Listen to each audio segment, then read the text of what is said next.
Hey everybody, it's us, the Long Strange Cantrip crew, here to play some Dungeons and Dragons once again. Thank you for tuning in and watching us. We are here for another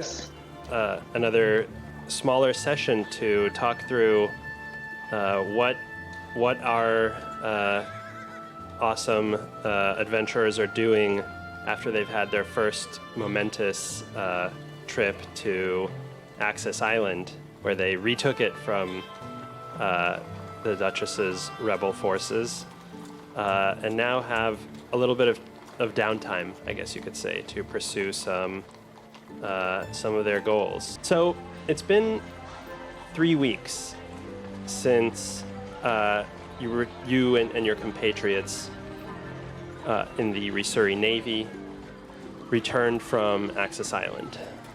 The sun is bearing down on Flint. The days are growing longer. The spring season is gradually yielding to summer. And just like every year, Flint's denizens are desperately holding on to the fleeting cool evenings and the breeze of spring. There are lots of night markets this time of year, spilling out into all the different alleys and the arcades, and the smell of roasting meat is always something that is drawing passersby as you walk past them. Overripe fruit as well.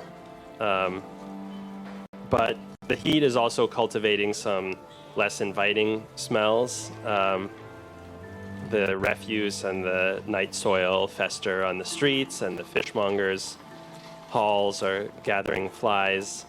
It used to be that these hotter days would usher in a kind of laziness or indolence in people, so you can sort of indulge in it, take a nap in the middle of the day.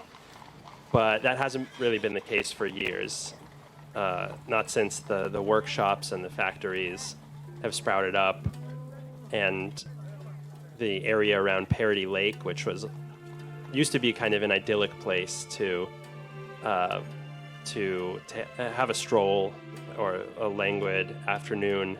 Now it's a district where, first of all, the lake itself has been polluted to the point of almost turning brown, but also pedestrians are only ducking from one building to the next. And if you stop, you would catch a glimpse into the shop floors through a barely cracked door with people sweltering in the heat, waiting for the end of the shift. But for you, Ume, the warmer weather has definitely meant an increasing foreign climate and a greater and greater depth to the feeling of displaced that you experience from time to time, because your mountainous home near Bowl, it never gets this warm. It never feels this oppressive, sort of. You spent the first week or so getting accustomed to your new detail at the RHC with Brachus and Ren, Ekthos, Verticus, and Dipnip. How do you feel about this organization as opposed to the Navy? You know, it doesn't have all the regalia, all the uniforms. It's much more of a sort of, as far as a government law enforcement organization can be informal, the RHC is rather informal. Yeah, I mean, it's definitely been a ragtag team, which is, you know, a bit different from the Navy days. But Kind of enjoying the quirky bunch we've got going, and very glad to have be at Egberticus's side. Having one familiar face, I think, has really helped Ume feel more comfortable around all these different races and backgrounds. And I don't know, these special, this last special mission was very intense, but I don't know if fun is the right word, but it was, certainly a memorable adventure. And I think there's a part of Ume that feels a bit hopeful that, with this group, they're sort of looking forward to where the future will take them. Yeah, I think the RHC, since they take people from all over the country, you have felt somewhat accepted, more than, let's say, just walking around the streets of Flint. It's sort of it is even comparable to the United States in the sense that, like, the federal government has, I think, often like a more accepting or diverse kind of workforce than some locations, which might be more like tied to their local community. So it's similar to that. People are polite, but also there's more of a spirit of like you said, it's a little bit ragtag, a little more scrappy, maybe. Yeah, and I think with Ume coming from a society that was quite homogenous and very pack oriented, I think there's something about the individualism, part of why they left in the first place and sought out adventure. It all kind of ties in with their inquisitive spirit.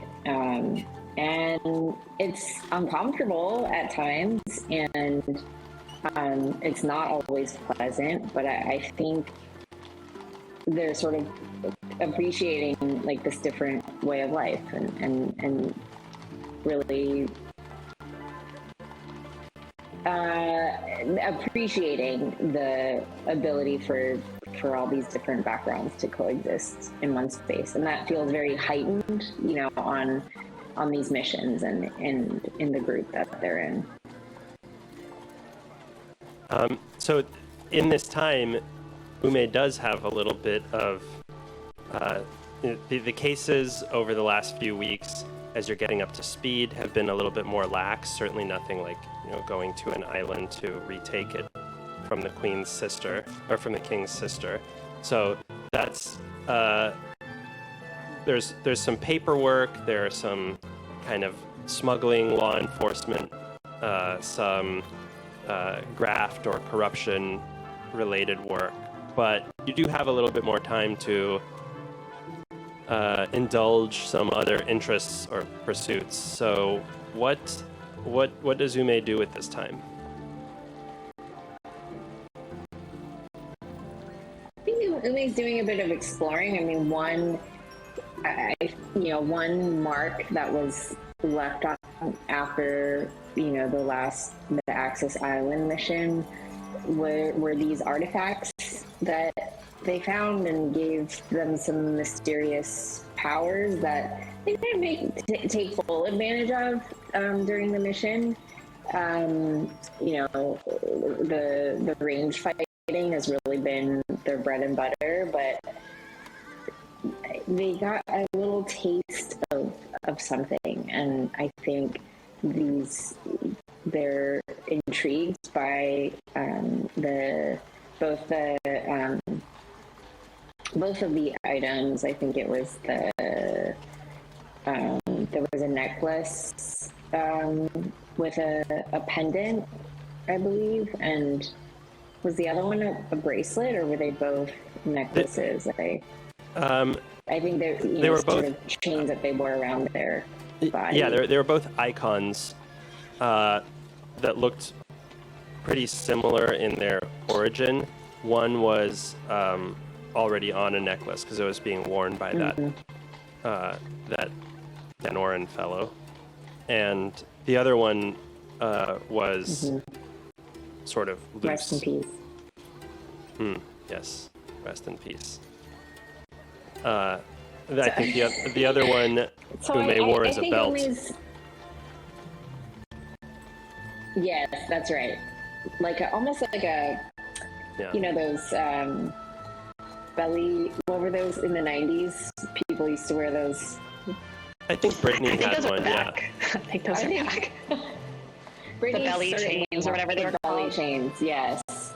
You know, and being the good old, you know, kobold that they are, just loving the shiny thing. They just can't help themselves. So, but given the somewhat magical qualities of these items, I think they're just kind of curious, and on some of these walks that Ume's been taking, kind of checking out some markets and interested in, you know, has been asking around about where they might find out more about ancient artifacts with special powers.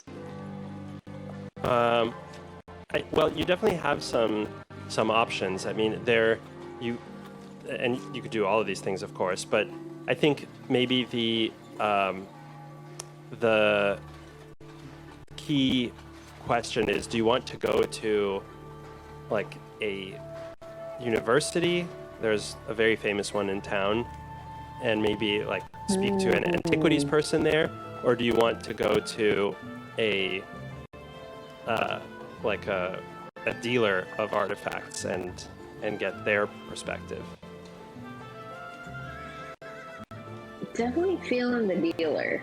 Want to kind of check out the deal, because you know the academics, I think they would give a maybe some good context, but what Umi's interested in are the stories behind these objects and the legends, which you know, no knock on the university experts, but I just kind of want to hear the word on the street, if you know what I mean. So I think talking to some of these dealers, and also want, you know, what some of these items might be fetching on the market. Yeah, I think they could learn a little bit of multiple aspects by talking to a dealer. Yeah, so you go hit up the dealer, and I think one thing to keep in mind, this might be Ume's prejudice here about the worlds of academia. Maybe those people do have some stories to tell, but Ume is dismissive of the eggheads initially, and goes wouldn't to be their first stop. Yeah, exactly. So there is a place that Ume has been passing by on their walks, especially in the docks district that's next to the central district of Flint, where, you know, there's a lot of goods coming in from overseas. Sometimes some shady characters are dealing in those goods. So, and sometimes they're not so shady, but there's a shop window that Ume keeps looking into. It's called Everly Importers, and it's totally full of crap. It's like absolutely teeming with all kinds of junk. But you know, it's not. Some of it might be actually valuable. So for that reason, Ume is kind of like curious about it. And the other thing that that strikes you as you've looked into the window is that the proprietor is a dragonborn woman who, or female, who, seems to be pretty. Seems to busy herself with all of the knickknacks in the shop and keeping them all straight. I mean, it's absolutely chock full of different kinds of stuff. And you one day walk in, the bell, ding ding. You're the dragonborn whirls around from behind her position at the counter and gives you a look and says, "Yes." Good afternoon. Yes. It's paradise in here, first of all. Yes. Okay, no need for small talk. I do my best. The woman minding the shop tells you, "Yes, the items are brought to me."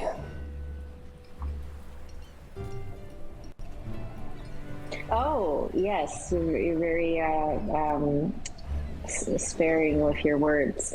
I recently came across these two mysterious objects. I wonder if you know anything about them. I don't even know if I'm pronouncing them right. One of them is called the golden icon of Urim. Another is called the golden icon of Nem. Do these sound familiar to you? I just heard about them in passing and wondered if someone of your depth of knowledge might know any more. May I have a closer look, please? Of course. Actually, well, yes, here. The woman takes the golden icon of Urim first, which is the one that it has this sort of this worm-like shape on the front of it, and it granted you some increased hardiness when you were on the island, and also it allowed you to create or still allows you to create a wall of stone, which came in very handy when you were trying to hold the lighthouse at that fight to keep the seawall open. So in that moment, you have a chance to study this woman who introduces herself as Elsa Tagak. She has some kind of... That's Elsa Tagak, one word, or Elsa... Elsa is her first name. So Elsa is her first name, okay. Yeah, so she has a kind of leathery, obviously, because it scales, purplish skin, and these small, very, very black, like a inky pool eyes. She's dressed very simply in kind of a frock, and it seems like she's had some run-ins before in a past life, because she does have some scars, and one big one especially on her neck. She wears very fine jewelry around her neck and on her wrists as well. So anyway, she's looking at this and says, "This item seems to be from a time before the kingdoms of Rhysr and Danner. It's quite ancient. not too learned about these things. As you can see, we keep a lot of different things in the shop, and I find that I'm more of a generalist, if you can tell from our wares. But I do pay attention to what people seem to like, and I have to say, this sort of thing is out of fashion with most. It's a little abstract, wouldn't you say? Well, I think it's making a comeback, perhaps. So do you happen to have any other items in your shop, maybe, that might be of a similar era? Or do you know if it, they've just, I don't know if you sense it, but there is a sort of aura that these objects seem to carry, and I wonder if you know anything at all about it. I'm sorry, as I say, I'm no expert, but I do have some clients who may be able to help you. Find myself trying to forge more connections between people as I grow older. It's rewarding and well, good for business, I have to say. So why don't you do this? There's a man, an odd fellow, who comes in maybe once per season. His name is Lyle Timpkin, a collector from Bear originally, but these days has settled here. He seems to be the kind of person, well, he's interested in items of this vintage. I can, next time he comes in, I can leave your information, say that you're in possession of some items that might be of interest to him, and maybe he'll contact you.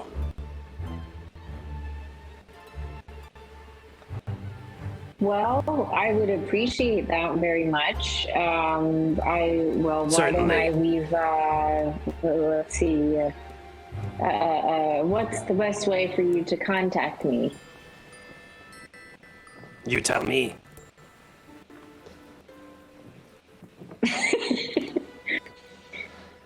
That's the kind of thing that I would expect you to tell me.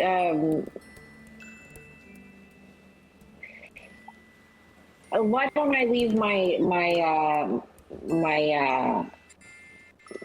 office number here? Do you have something I can write with? Number?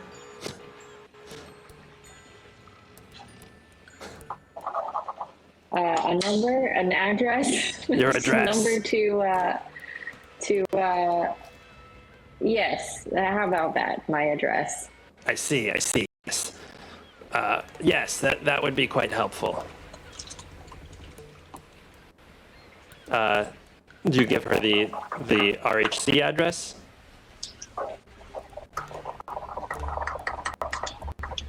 Yes. Okay. With my bunk number. Yeah. There you go. Why, thank you. Very helpful.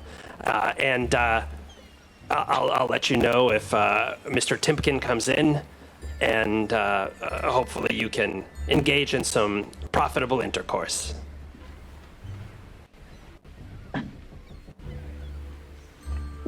Lovely. Thank you very much. And may I call you Elsa? You may call me Elsa. Do you prefer?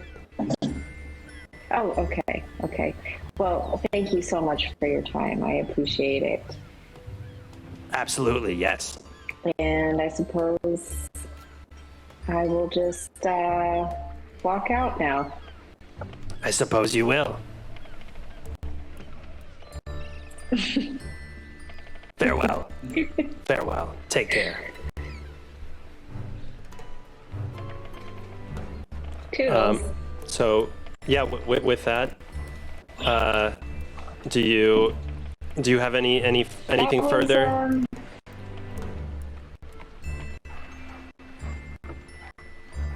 Well, I think Ume feels quite deflated.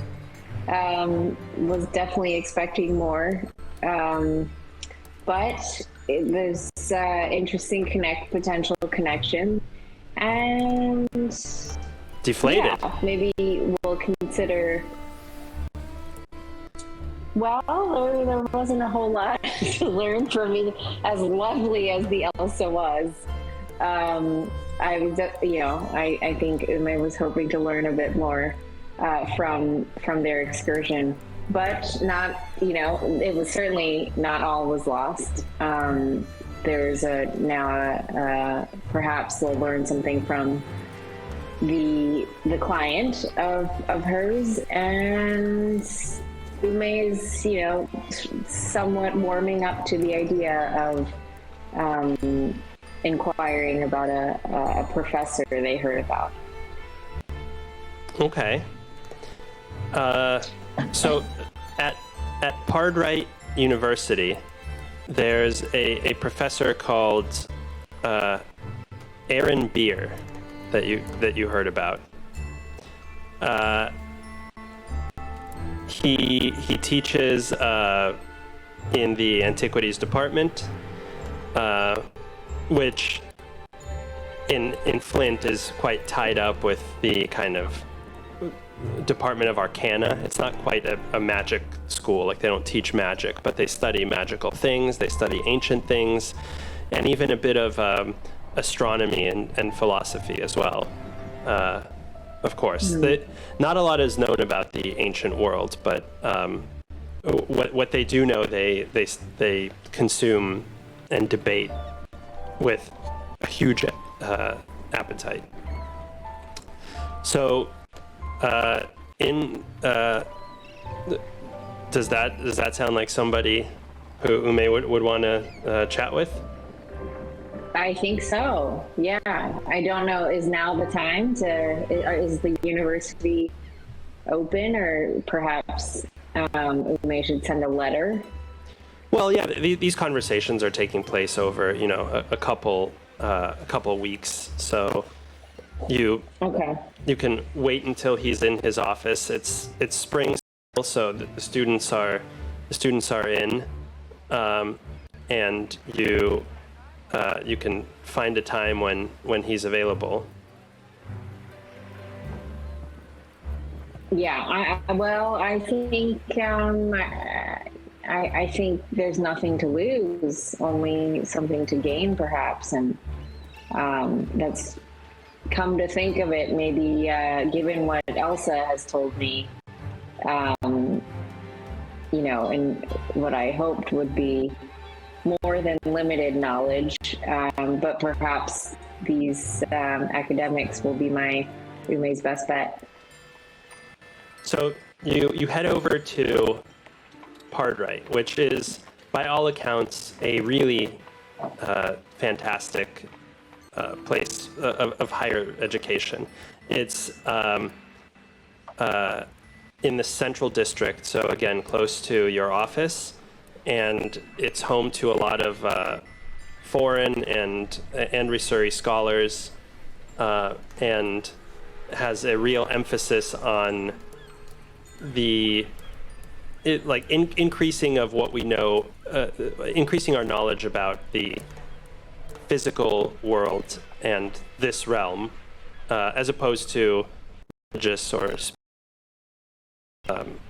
or magical knowledge. And there you after having heard of Professor Beer, you proceed to their office, and it's relatively quiet, austere, but it is a kind of a cozy place, and Professor Beer, a gnome in his later years, looks up from his desk as you come in. You're used to this reaction, but he sort of adjusts his glasses to make sure that he's looking at his eyes don't deceive him, and that he is in fact looking at a kobold. And he says, yes. How may I help you? Yes, Professor. Well, it's a rare honor and also a pleasure to speak to someone without having to crane my neck out. Assuming that I should say the same. Actually shorter. I should say the same to you. Please have a seat. Well, thank you so much. It's I'm surprised and delighted by this place. There's just so much history here. I wanted to come and seek your advice about something, an object I came across recently. Two objects, actually, and I was curious whether you might have seen these objects before, and Ume sort of places the two items on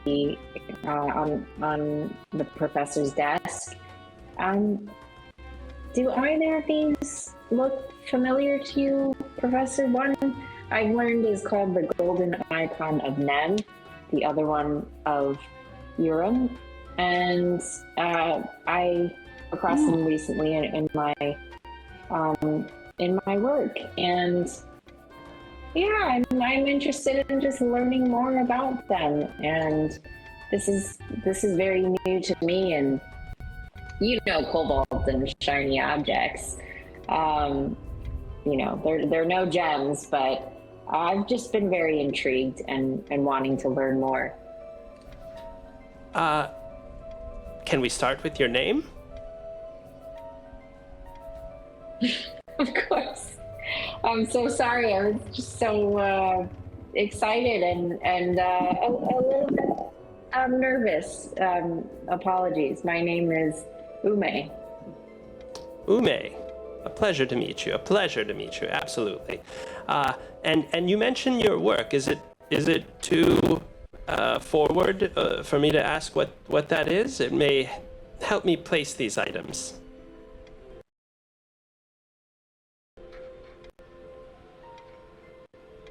Well, I don't think I'm privy to saying too much. I am currently Fair enough.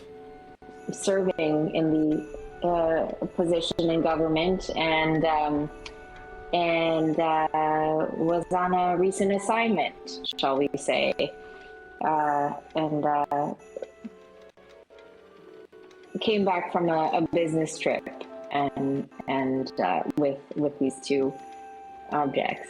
Not to be too mysterious. May I ask to where the trip took you?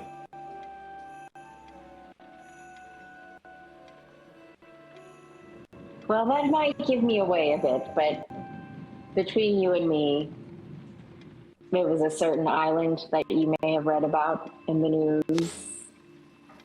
Ah, yes, okay. This... Wink, wink.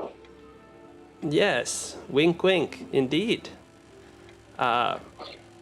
Well, seeing that you're unscathed and out of jail, I think that I can gather which side of that conflict you were on. Let me have a look.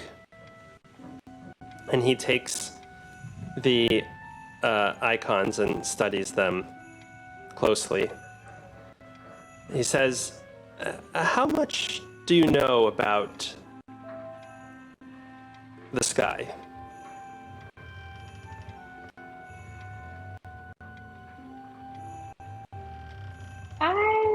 of an underground creature, if you know what I mean.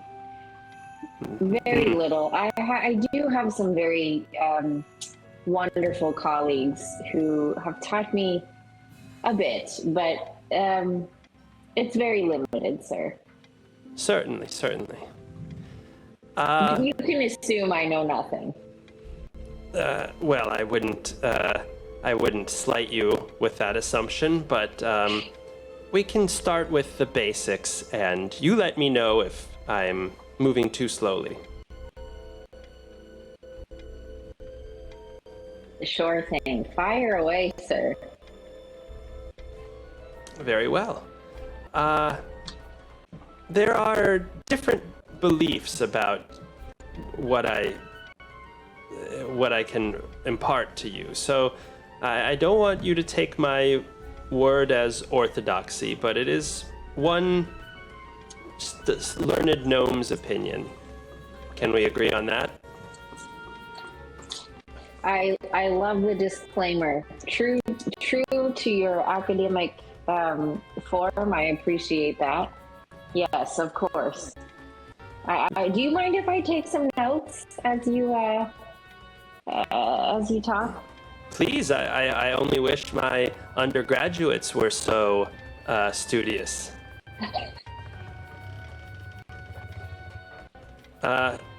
Thank you, sir. I will. The forms and shapes that we see in the night sky, we've come to believe that those orbs inhabit, or rather are inhabited by, entirely different worlds, alike in some ways to our own, but different in some key ways as well, populated by different people and governed by different rules of existence. It seems that the ancients who came before us in these lands and on our own orb, for we are one just like those in the sky, they had a closer relationship of some kind, or maybe we can just say better knowledge of these celestial bodies. And they were able to tell more of how they operate. Now, by piecing together their physical appearance of these orbs, the few writings that we've found, and some knowledge that's passed down through the ages, we can draw some tenuous, but I think compelling conclusions. Among those, we can conclude that, for instance, this, and he holds up the icon of Urim. This corresponds to a planet that is a little more than a collection of scattered shards of earth and mites of metal, which indeed sometimes fall from the sky onto our own planet. Now, this one, and he holds up the icon of Nem, this one is an icon of the planet called Nem. Now, there's mythology about this planet, but as you can see, if you look up in the night sky, it is very dark, and it is almost teeming with this sort of energy of, or a swirling mass of shadow, and it seems to have an atmosphere that is entirely impenetrable. And of course, there are other icons which pertain to other celestial orbs as well.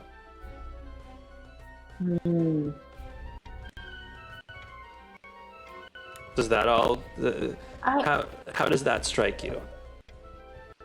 Well, that makes some sense, Professor. I'm curious what kinds of people or professions would come across. I feel I have to admit that I came across these objects somewhat by chance, and if I'm picking up what you're putting down, it seems perhaps there are miners, or I'd be curious who these are not common objects. Who would be likely to procure items such as these and incorporating them into something that looks like a necklace that is wearable? You don't come across many of these. They're scattered about the Yerasol archipelago to our north, but there isn't a real trade in these items, even though some of them do seem to possess some magical properties. You can find them all around Reeser and Danner and Drakkar as well, I imagine. Anywhere that there are people interested in ancient goods, you can find someone who'd be curious to have a look at one of these. You mean like on the black market, or are these? Are you saying there are actual shops that deal in ancient items such as these? I think there isn't it's not institutionalized, you see. There's every shop which has some antiquities or magical goods is liable to have something like this. Professor, do you know, you mentioned that some of these items possess magical qualities. Do you know where such magic comes from? Is magic imbued onto these objects, or are they sort of inherent? Pardon my ignorance. It confuses me how magic and these items would go together. It confuses us all. You're not the only one. Perhaps you should take up residence here at the university. The best theory we have is that the ancient people who came before us, as I said, enjoyed this deeper connection with those planets, and were able to capture some essence that we've been using for those orbs populating the night sky. So I think that in some way they were able to bind that power or harness it, because I bet you would notice that the power that is granted to you by the icon of Urim, for example, is somehow tied to Earth, and the power of the icon of Nem is somehow tied to Shadow.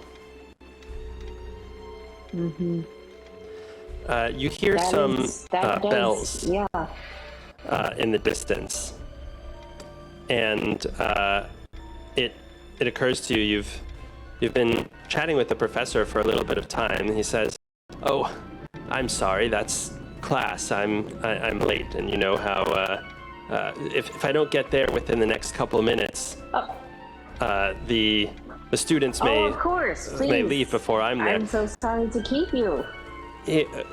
Please, I look forward to chatting next time. Thank you so much for your time. I've learned a lot, and I hope we can perhaps stay in touch. again in the future. Oh, Ume, before you go, have you considered what role your kind, I mean, the Dragonkin might, what role they may have played in the ancient world?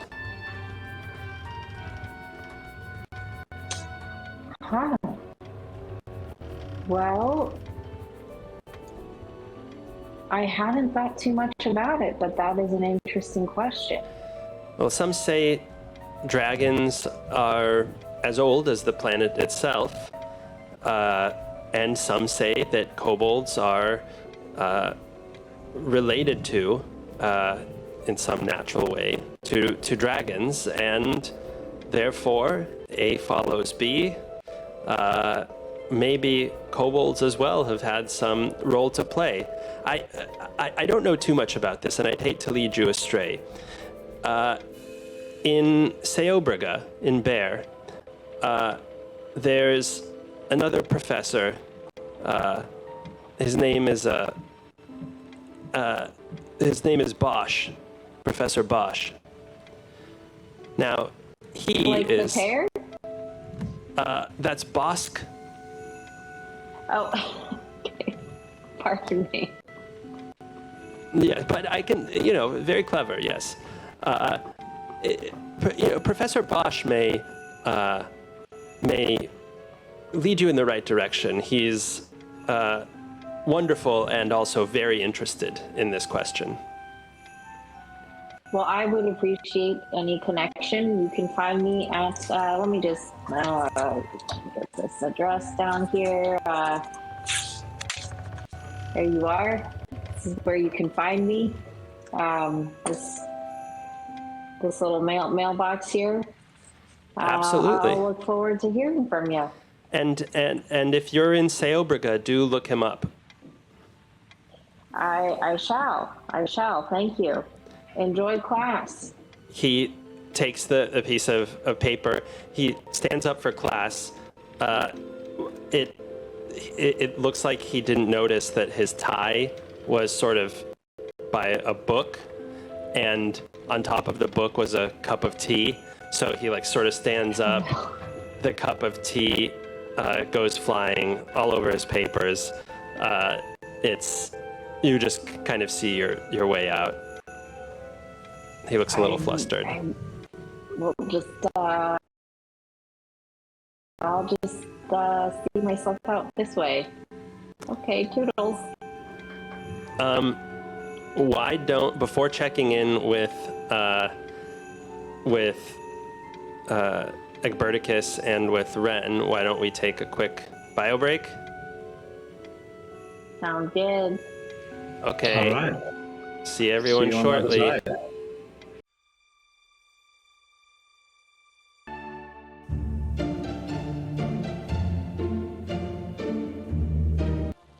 Hey everybody, we are back, ready for further Dungeons and Dragons adventures and shenanigans. I'm once again Eugene, the Dungeon Master, and today we have a crew of Li Shen as Egberticus, Emery as Ren, and Jaya as Ume. So, a little bit earlier on, we followed along Ume on their journey to figure out sort of what was up with some of the icons and artifacts that they'd come across, and just sort of to try to learn a little bit more about what it was that they had come across on Axis Island, and what it said about the further state of the universe. So now, Ren, let's check in with you. How have you been spending your relative off time during these last couple weeks in the city of Flint?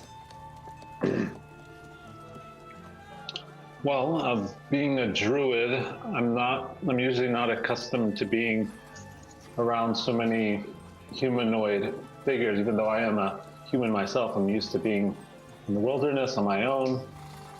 And so being in Flint was quite, taxing last couple of years, being alongside Ekthos, working in the office. And then, that changed quickly, basically overnight, to becoming a crew member of the RNS Coltung. And then, what happened on Access Island with all of the explosions and Asians and people dying left and right. That, really just has been quite taxing on me, and I've been, to say the least, burnt out from it all. So since then, I took some time off.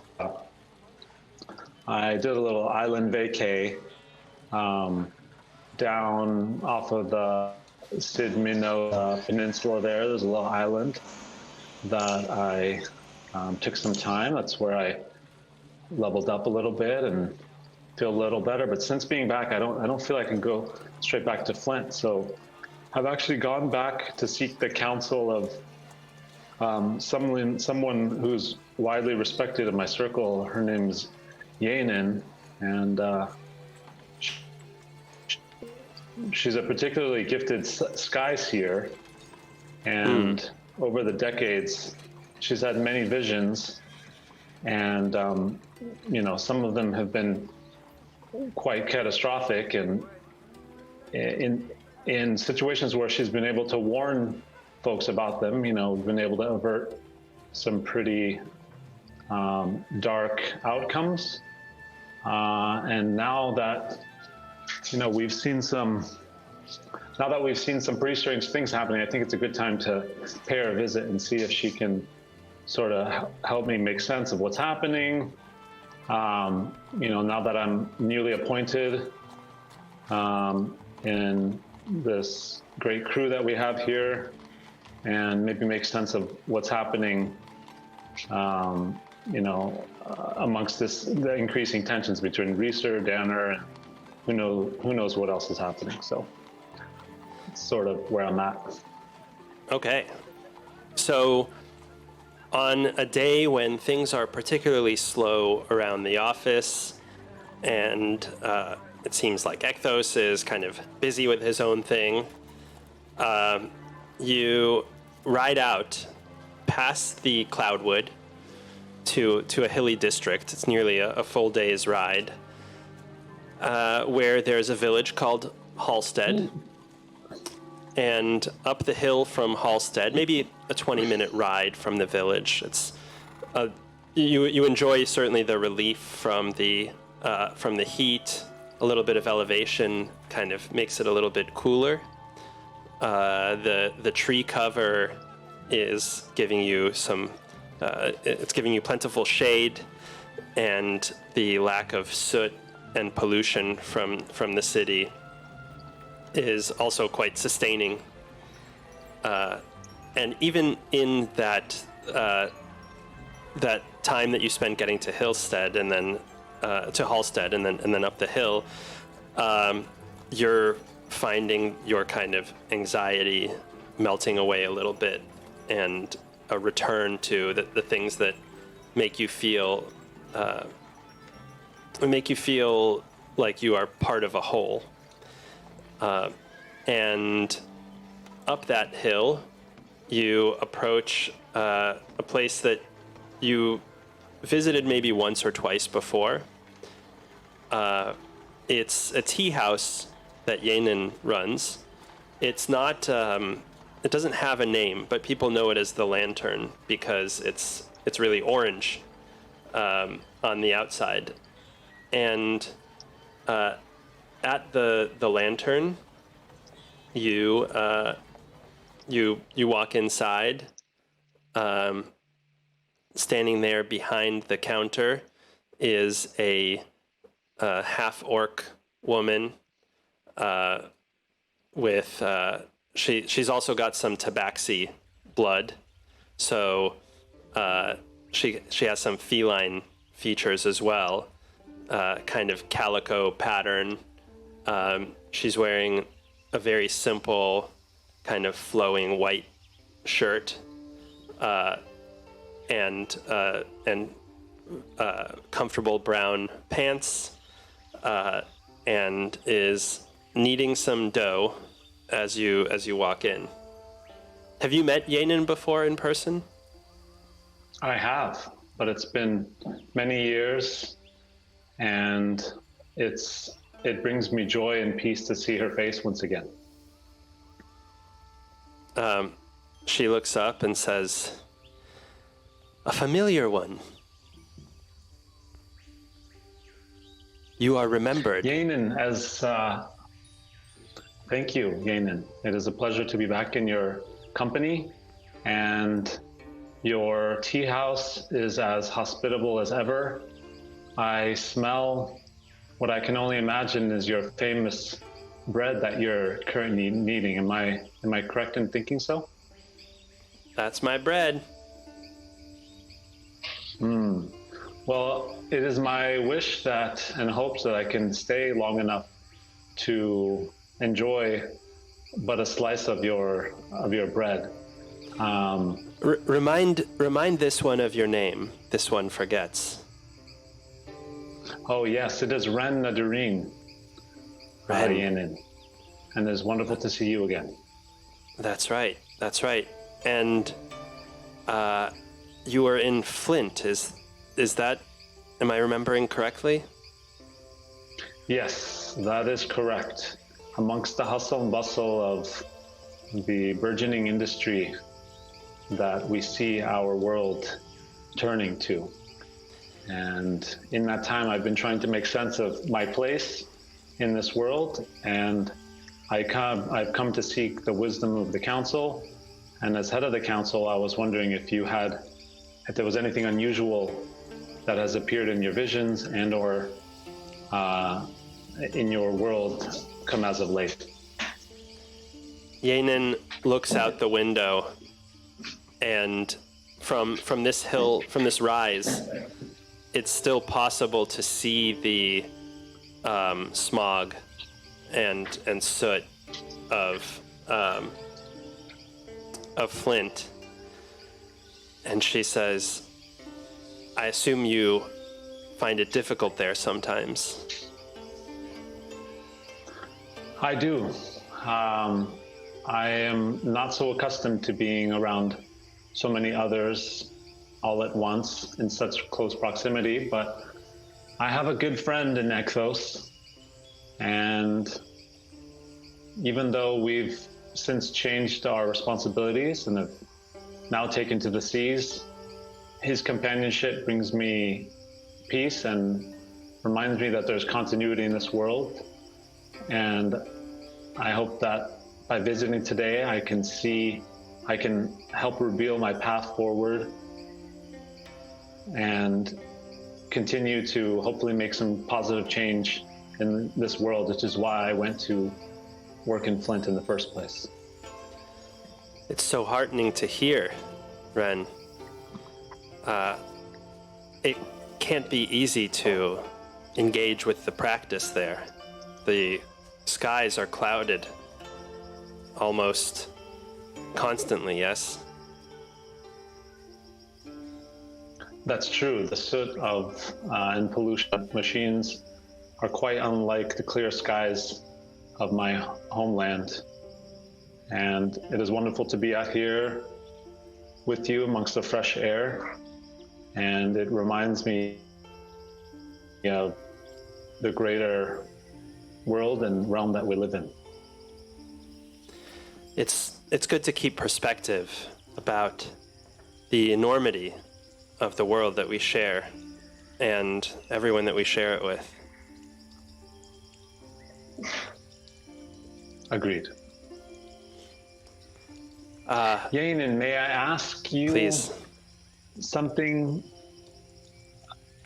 it was a bit of an unusual experience we had back on Axis Island. We were tasked with quelling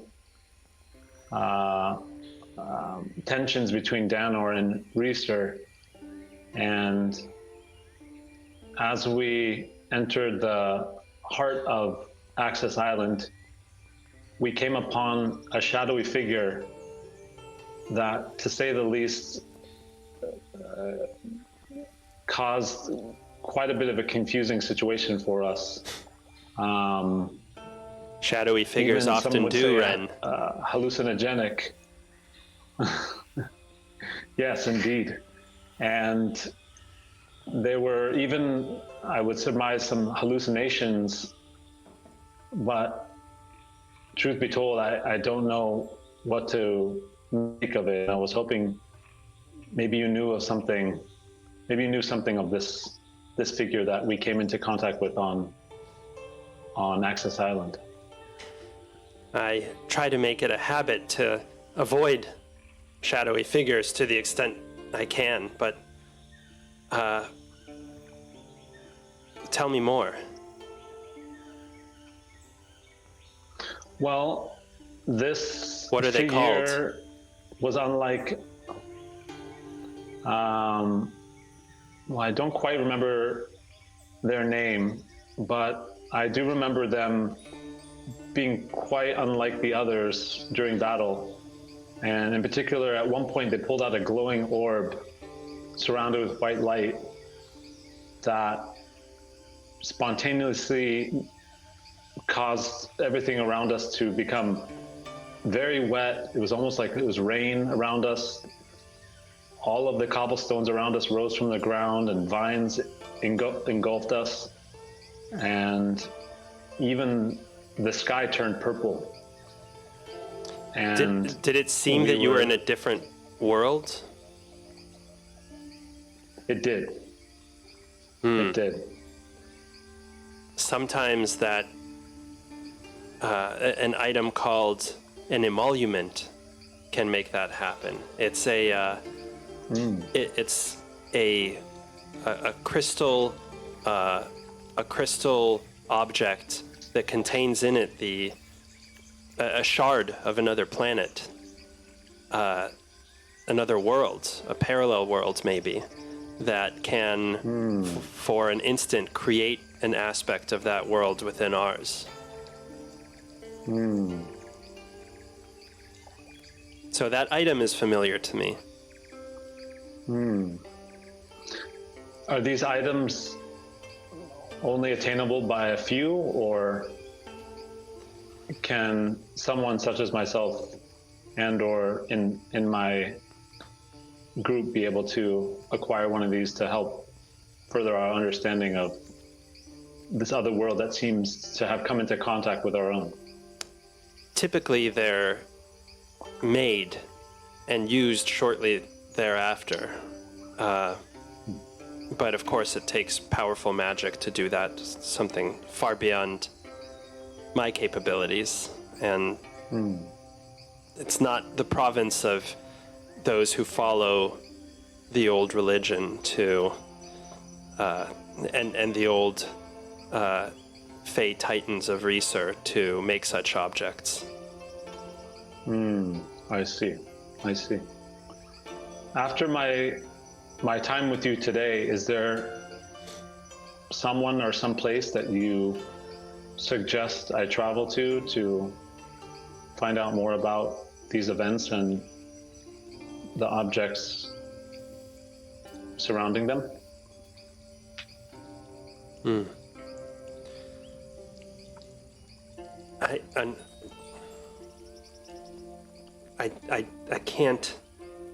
I can't see your destination, but since you're here, why don't we have some bread and some tea, and tonight we can gaze together and see if we can glean something from the movement of the stars. I think you'll find it easier here than in the city. I would very much enjoy that, Yanin. Thank you. So, Yanin serves some really passable pastry for something that's gluten-free. Yeah, it's free. It's free of refined sugar, and it's free of milled grain, but it's not bad. But the tea is fantastic. It's complex and rich and really, really tasty. And you, from the wide windows of the shop, you watch as the sky turns orange, and then purple, and then darkens. And she leads you out to the courtyard. And this whole time, neither of you says very much at all. You're trying to be as present in the moment as possible, and to be in touch with your own feeling in that moment. And she takes you to the courtyard, and where there are sort of straw mats laid out, comfortable enough on the ground, and the trees seem to make a sort of perfect window almost into the sky above you, to focus on the stars as they start to appear in the sky. First the planets, then then the farther stars. You light a fire just to keep a little bit warm, and you start to home in on the noise of the insects and the light from the distant stars. And pretty soon you can't tell whether your eyes are open or closed. You can't tell whether you're asleep or awake. You're just observing consciously and subconsciously. Roll a perception check. Okay.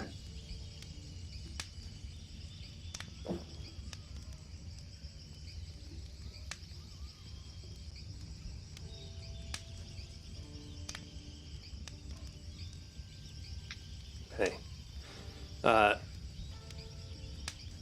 Li Shen and Jaya, I'm gonna make it so that you guys can't hear when I deliver Ren's vision. I will use this opportunity to go to the bathroom. Bio break. So in the night, you see first 1,000 meteorites growing brighter and brighter in the sky, and it's beautiful. It's like a screen that is slowly that every few seconds or faster than that gets poked by a needle, and then so it's dark, and then these spots of light appear, and then they start to get brighter. The holes get bigger and more numerous, and then all of the meteorites, it seems now, are streaming towards you. And for a moment you're horrified because it seems like they're crashing into our world. Next, you see a man sleeping, surrounded by figures standing over him. He looks old, kind of wizened. You see the screen again, but now almost the reverse is happening. Stars are blinking out of existence. It starts to get darker, and the million spots of light turn to just one or two. But then it seems that your own world, the orb that you're standing on, gets brighter and brighter. Next, you see a dark figure that dwarfs almost everybody, or everyone that you can see, that is sort of looming astride the land. And a bowl of fruit, every piece suspended in midair. The flesh of the fruit moldering at an incredible rate. You see a book of 1,000,000 parts coming together to form a single whole. And then it seems like it's morning, and you're awake. Wow. Wow. And is Yanin by my side at this point, or am I by myself Yeah, in this you're outcross? you're awake. Yanin can. Oh, echo time. Okay. Yeah. Yanin can hear you. Can see you. You can see her. You're both sort of in the kind of state that always follows these sorts of sessions of gazing, meaning sort of processing, but she asks you what you saw, and to spare Li Shen and Jaya, we'll say you tell her. Okay. And she says, "Did you recognize the man?" I did not recognize the man. He was an older fellow. I think this is the answer to the question you asked me yesterday. Where you go next. The man is Navard. He is a sky seer like us, who has been in Flint for years. It looked in the vision that he was dying, but I think there's only one reason why we would have seen such a definite face and a definite person last night, and I think it's because it's the answer to the question you asked me, the question I couldn't answer. So I think you should seek out Navard and see whether he can help you carry on the project that you've been engaged in, the reconciliation of Reeser old and new. Thank you, Yanin. My hope to come out here was to simply clear my mind and find a way to move forward after recent events. And I have to say that I am now leaving with more than I expected. So thank you for your time and the wonderful pastries. And I will be sure to visit Navard when I return to Flint. She hands you Thank you once again. A little wrapped package, and she says, "You mentioned your friend Ekthos. You can deliver this fresh baked bread to him as well." Thank you very much. I'm sure he'll be thrilled. She says, he loves his carbs. You're welcome, and I hope we can see Flint from here. I hope that you can help Flint see. I think that's why you're there. Thank you very much. Thank you. Do you have any other business in Halstead? Well, now that I know what I have to do when I return to Flint, instead of returning right away, I think I'm going to take a couple of extra days and just be out in the wilderness and to hang out with the animals and just chill for a bit before heading back. So that's what I'm going to do. Okay, you have probably about 3 days until the bread just gets inedible. Gotcha. I don't know if Ekthos will really notice. I'll tell him. I'll tell him that that's the way it's supposed to be. This is a foreign delicacy. Well, and he's socially adept enough to be like, oh wow, it's delicious, no matter what. Perfect. Okay, Egberticus. How's life for Egberticus? So Egberticus got back, energized. It's been a while since he's been called upon to do anything other than, bake and cook. And he feels he's excited to be sort of on a holy mission once more. But he was also quite troubled by the fact that he saw this, what appeared to be a creature from the scriptures, not a very good omen, but he was a little disappointed that he didn't know more. He felt like he had not adequately studied his prayer books and his scriptures, and so he's wanting to learn more and get a little bit in shape for the for the coming missions that he senses are to come. Yeah, I mean, if you're no longer working in the kitchens, it would make sense that Egberticus would focus a little bit more on his physical fitness, which I think has been neglected for a little bit. It's fair to say. Yeah, he sort of took it for granted, and then in the heat of battle once more, things weren't, his flail wasn't being flung at the same speed and strength as he remembered it being, so he's realizing he can't just rely on his good Bahari genes for strength. He's got to work on it, do some crunches, and get back into tip-top shape. So what do you want to do for the research side to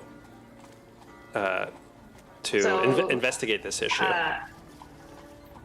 So he wants to seek the wisdom of some holy people, go to the church, or talk to people, whether it's a church or monastery. He wants to talk to some people who he thinks might have some more knowledge, especially about this sighting that he's had, and learn. Okay. So there is probably the place with the highest concentration of religious knowledge in Reeser has got to be the monastery of Saint Lucia. So there are many churches, but this one of the clergy of the Pentonian Church, but this one actually has a full kind of research facility and it's a working monastery. So it's more sort of dedicated to learning. Got it. Yes. So he definitely grabs all the cookies that he has left, and heads over, to present his offering of cookies. Also, he has some monetary offerings that he's going to bring, and he heads off to talk to the priests there. Okay. So it's a rainy evening as you head monks. over. Are they monks or are they priests if they're in a monastery? Well, there's both. It is a church, so there are priests there, but there's also a monastery where you can find some monks. So you head over to this monastery. It's a rainy evening, pretty stormy out actually, when you arrive. And you've been here before, so you proceed through the ornate church. It's in the North Shore neighborhood of Reeser, and to the head monk, who's called Father Albin. He's actually a youngish man, a human, as most members of the church leadership are, who is sitting at a study carrel and going through some papers. When you arrive, with your RHC regalia, it's not difficult to sort of, you have to speak to a lower monk first, but you explain that you're from the RHC and actually do all the correct sort of religious bona fides as well. And Father Albin asks how he can help you. He's sort of got he's got a sweep haircut, classic kind of monk-like look, but not robes. There's no sort of ascetic monastic practice at the Pentonian Church. It's very, he has nice clothes on, freshly pressed, embroidered robes. Father Albin! Father Albin! Hello! Hello!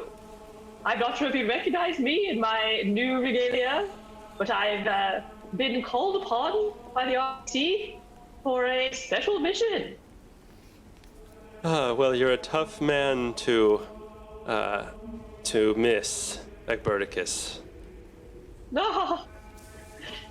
You're too kind, Father Albin, you're too kind. I've come here seeking your wisdom. And yeah, I got cookies, don't worry, I know how much you like my cookies. Yes, thank you. He gestures to a small side table and he says, "Can you place them there, please? I'm sure that the monks will appreciate them very much." Oh, yes, no problem. Well, anyway, so, as you may have heard, I was called on a very important mission, and we had to retake an island from the traitorous Duchess and protect the king's interests. Actually, we've heard all about it. It was very big news in all the papers. And anyway, I was a key part of that mission. Yes, well, I was a little disturbed, Father, because I saw, as part of the mission, one of the evil enemies that we had to fight was this giant figure, and he was wielding a flaming sword. You can imagine my shock, my horror at seeing this, and I was wondering, Father, please tell me more. Where can I learn more about this mysterious creature and many more of its kind? I fear that I will fight more of these creatures in the days to come. Yes, quite a disturbing sight indeed. Very disturbing. Of course. I knew I had to come immediately to you. And I am so appreciative.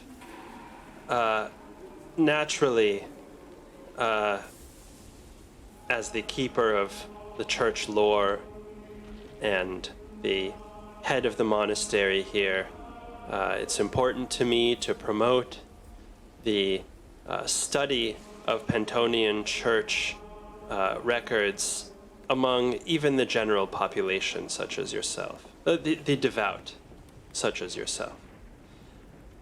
None more devout than you. And Yes. I find, rather than hand delivering this information to you, what makes it more enriching, what makes the journey more meaningful, more spiritual, is for you to avail yourself of the library here and find the knowledge individually. Oh, Egbertus kind of gets down on one knee. Nothing would be a greater honor, Father. I will study the scriptures. If you will just give me guidance of where to start, I will be your best pupil. Well, a little old to be a pupil, I think, Egberticus, but you can be an independent researcher. Yes, getting a little old in the tusks, I admit. But since my school days, but yes, I will be the best independent researcher you've seen, Father.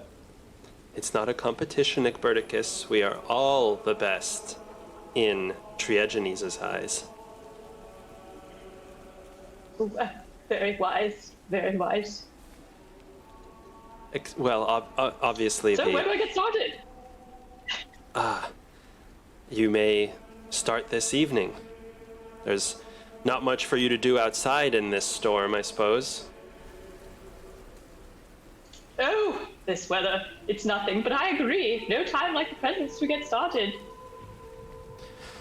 Well, I can direct you. You said it was an enemy of the church? Yes, I believe so. With a flaming sword. I can direct you to this. Flaming? Yes. Quite. Why don't you look through these tomes to your right? You'll note that they have they're a little bit about Elfivaran history and the conflict with the elves. I think that may be a reasonable starting point. Oh, thank you, Father. And, I have this, in order to not be in your way and give you the silence and space that you need for full concentration, may I leave this evening's duty to you? You just have to put these books away. I just don't want to be underfoot or within your cavernous mind. You can trust me, Father. It is all well underhand. Very well. Thank you, Egberticus. You are always a most loyal member of the flock. It is I who am grateful, Father. Thank you as always for your wisdom and guidance. And have a cookie. Yes, I'll be back to take one. I'll most certainly. How do you start? He leaves you in this echoing library with the rain outside, occasional thunder. How do you begin?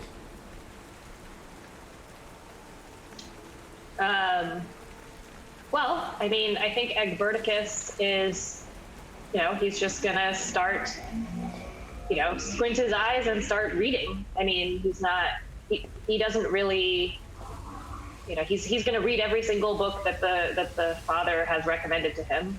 I mean, he'll start with like index flaming sword, like that, but he's not trying to cut corners. He's gonna read very carefully. Okay, Burn the midnight oil. It might take a few days of work. Why don't you roll an intelligence check? History, which is based on intelligence.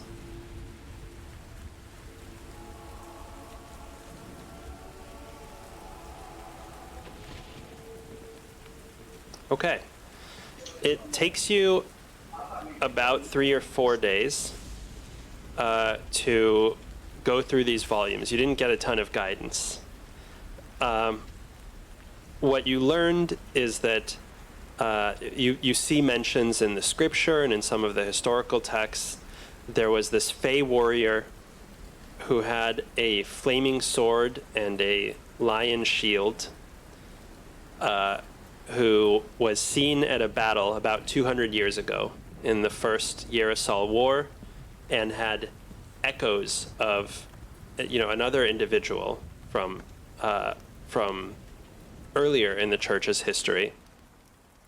But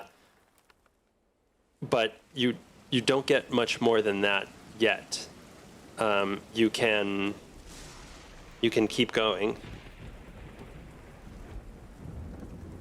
So I think at that point I would go back to Father Albin and say, Father Albin, see, this is the creature.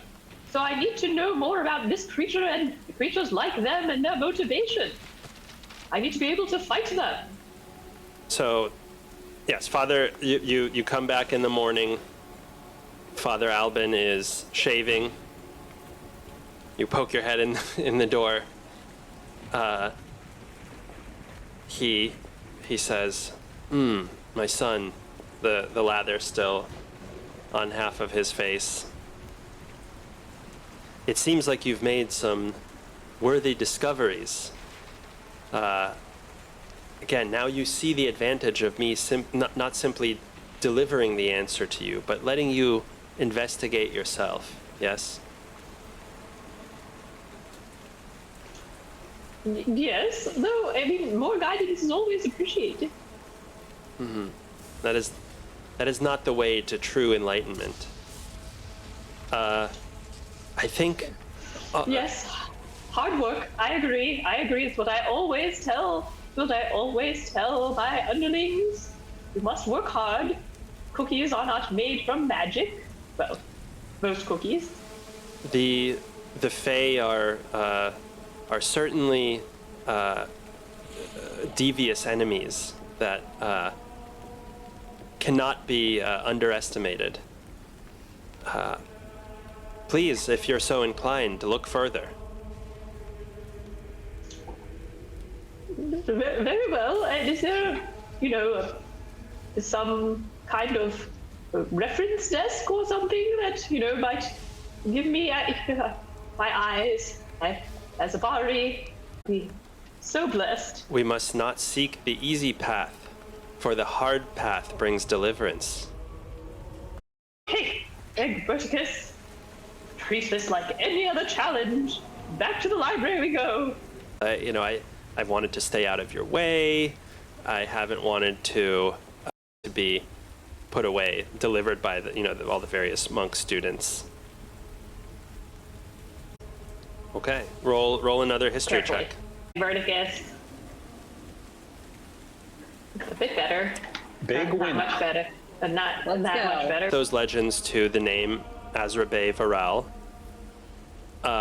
And you learn that in that battle 200 years ago, he fought to rescue a woman of Elfivari origin who was captured by a Denoran general. At that time, he actually aided the Risuri forces indirectly, but he was not an ally. But that he served, or at least seemed to be aligned with the Fae unseen court. And in your reading, you also come across the fact that another one of this Azrabe Varal's exploits was that he came to the aid of the monk William Miller. Miller wrote a popular text, still popular actually, about how one should not one should have convictions that are rooted in morality, and how sometimes just acknowledging basically the inconsistency sometimes between following beliefs that you might not hold sincerely versus following your morality. And this was seen as like heresy. It was seen as an attack on the church, and he was brought in for Inquisition. He was tortured, and he was burned at the stake with all known copies of his works. And it seemed that Azrabe had sort of tried to rescue him, but was rebuffed, or maybe thought better of it for some reason. But he briefly intervened and left. That's what you learn. Father Albin, one last question, if I may. He's you interrupt him when he's chatting with a parishioner, a very comely young woman who brought him a dish that seems really delicious. He's just like about to tuck in, and he's chatting with her. You pop in.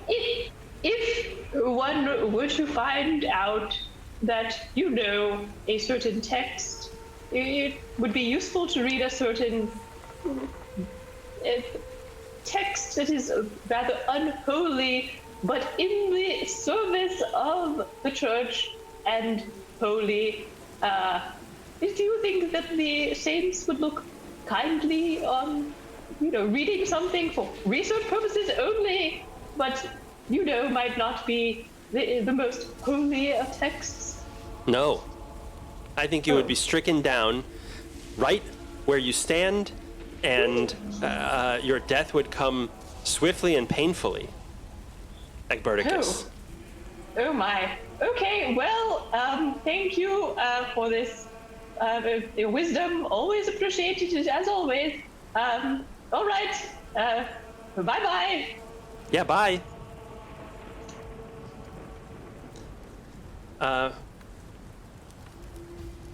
So that's how you spent your last several, or preceding several weeks, Egberticus.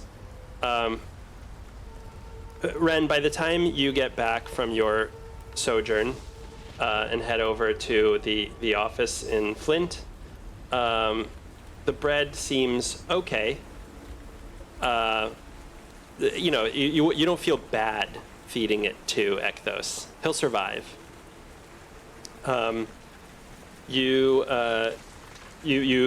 as you ride back into town that morning, you notice that it had been raining for several days, which is probably the last rain before the summer season.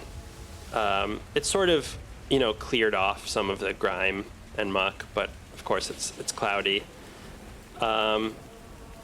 And you get the sense that the city is really bracing for the heat of summer. You walk into the office in the morning, and you see on Ekthos's desk a note that, it's right in the middle of the desk. The desk is cleared off. It looks like he left it.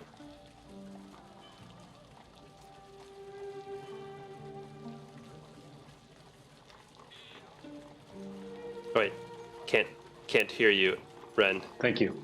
So I notice, not only do I notice the letter on his desk, but I notice how unusually clear and clean and tidy it is. Yeah, exactly. It's like unlike very conspicuous. Ekthos, yes. In his handiness and his craftiness, he rarely finds time to put things away. And so I walk over to the desk and I pick up the letter and I proceed to open it. So it says, Ren and everybody else, some agents from Danner came, and I have the opportunity to do something really interesting and really great. I'm not going to be around for a little while, but I'll miss you guys, and I left one Mekthos on top of the desk. It's not done, but maybe you can finish it. I just wasn't going to take it with me. And see you soon, I hope.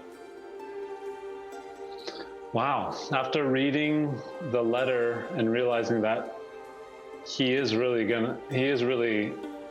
gone, at least for the time being. I gotta say, there's a little bit of a pang in my heart.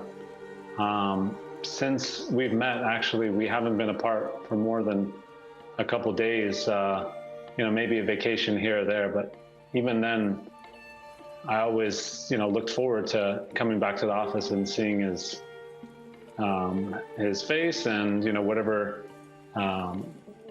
contraption he's working on. That said, it is heartening to see what looks like an almost complete Mekthos on the shelf there, given the battle that happened earlier with the strange metallic robot on Axis Island. Getting another Mekthos will hopefully fill some kind of a small part of the void that Ekthos is left in his stead. It's very mysterious what he's doing, but I'll be quick to share the news with the rest of the crew. Well, they at this as you're reading it, since it is morning time, Egberticus and Ume saunter in. It's actually been a couple days since you guys have seen each other too, which is unusual. Stover and Brachus and Dipnip aren't at the office yet. Do you tell them now, Ren? Yeah. In fact, they come over right beside me, and I simply hand the letter over to Egberticus, who quickly reads it over and has her own reaction. What do you think of the letter, Egberticus, that Ekthos left? Well, it sounds like he's been called on another mission. Don't worry, Pat. I'm sure it'll all be fine. He'll be back soon. And Ume, what do you think about Ekthos's unexpected mission? And Feel a bit skeptical, but if that's where he says he is. So he says the Denorans have given him an offer to do something really great, which is quite mysterious given the events of Axis Island. So I don't know, there's a bit of a question mark there. I want to believe the goodness in his heart, but at the same time, the quickness in which he left, there is a question mark there. What are you saying? He defected? Well, we don't know. But there's a question that's left unanswered. Well, it's true. You can never tell with Denorans. They are a flighty bunch, but, I am willing a little bit to give him the benefit of the doubt, given he did assist us in our mission. So we shall see. That's true, and he is Denoran. He is of Denoran blood, so it seems like he's being pulled in many ways here, multiple directions all at the same time. So I know his heart, and I trust that he's doing the right thing. And if he doesn't, he will be smited. He said that. Swiftly, nonetheless.